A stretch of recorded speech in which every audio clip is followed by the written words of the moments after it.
6 by Daddy Lumba and Kojo Tree.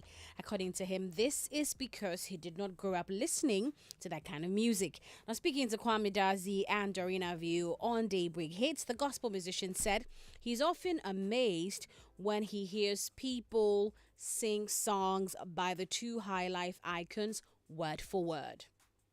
Secular music? No, not much of secular. But maybe a bit of it. No, because, I mean, it was, how do I put it?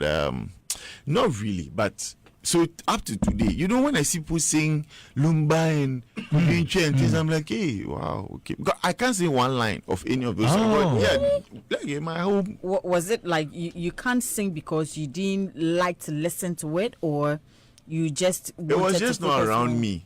Growing up in my house, those things were not played. So I didn't have what's it called? I wasn't around that kind of sound. So unfortunately for me, I know some of the melodies, but I can't really relate and sing because I don't know. I just don't know that. Yeah, that's Kofi Kakari there. Yeah, so you know, I think a lot of people are also coming to the knowledge of who he is and the contribution he's made in the space.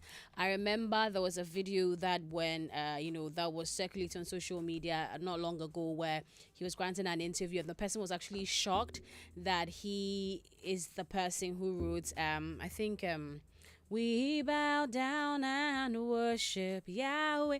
And the interviewer was arguing with him. He says, it is my song. I was like, are you sure it didn't sound plain? In my head, I'm like, you should really go out there and check all the amazing stuff he has done in the music space. So yeah, that is him, going around and letting us into his world, basically. A little bit of, how he grew up and everything like that. And but I'm curious, what about you? What kind of song was around the time you were growing up? Yes, so that's a very interesting conversation. You know what I mean? It is. And it also influences the style of music you enjoy and everything. Yeah. I grew up listening to a bit of Don Moen, and my aunt will play a lot of Shania Twain, some Celine Dion as well. So like I grew up knowing them and knowing their songs. So when I got to a certain level, I was like, I was actually even starving myself to buy cassettes of these people. So yeah, those are some of the sounds I grew up with. And later on, also my dad introduced me to, I think my mom rather, like songs by Yvonne Chaka Chaka and the rest. I was like, yeah, very beautiful sounds that's there. nice. Yeah. Okay. And in our stories again today, the Chief Executive Officer of the Ghana Music Rights Organization, that's GAMRO, Jackson Brefo, has said that the organization has developed a 5-year strategic plan aimed at improving its operations and service delivery to rights owners. Now, he was speaking with Kwame Dazi on Showbiz A to Z, and he said that the plan is designed to ensure music rights owners receive better services and stronger representation. We are positioning the organization, at least, to be the best performing CMO in Africa, if not in West Africa. So as part of our plans, we management met on the 5th and 6th, to draw up a 5-year strategic plan, that the organization is critically going to follow up with other international organizations like African Regional Intellectual Property Organization, World Intellectual Property Organization, the International Confederation of Society of Authors and Composers, and one of them is stakeholder engagement and communication. As I speak with you, every quarter of the year, GAMRO is going to engage every single stakeholder, i.e. our members first, in what we call the GAMRO webinar series.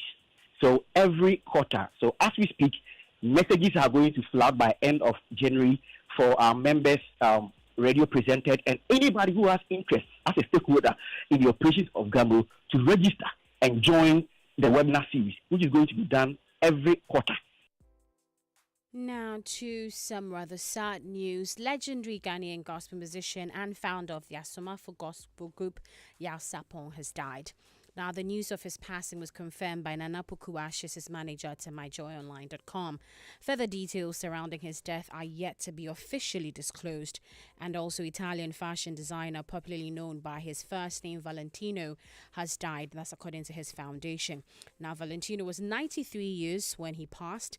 According to his foundation, he died while being surrounded by his loved ones. And a line-in state will be held on Wednesday and Thursday to honor the designer, best known for his Valentino fashion brand, and his funeral is set to take place in Rome on Friday. May their souls rest in peace. And that's how we're ending our entertainment news right here on The Drive. Over to you. It's so sad that we lost Yao Sapong. I Yao think it was just Sapong. recently that Mami Tiwa passed on, yes, and then yeah. Yao too has passed on. May his soul rest in peace. May And his since soul we're rest in on the peace. topic of the songs that we used to listen to when we tell were me growing yours. up, certainly Yao Sapong and Asomafo was in my house. On his hand, now sweet.